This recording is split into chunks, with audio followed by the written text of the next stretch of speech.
Somos das Ciências Humanas, eu sou Daniela, professora de Sociologia.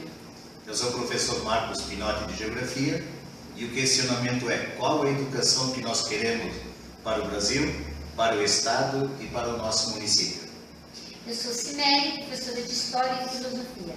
A educação que nós queremos para o nosso país, para o nosso Estado, para o nosso município, é formar o cidadão consciente e com a capacidade crítica de fazer uma análise da situação política, histórica, social e cultural, e que ele seja capaz de interagir nos diferentes conflitos que se apresentarem na sociedade. Essa é a nossa perspectiva de educação para o Brasil.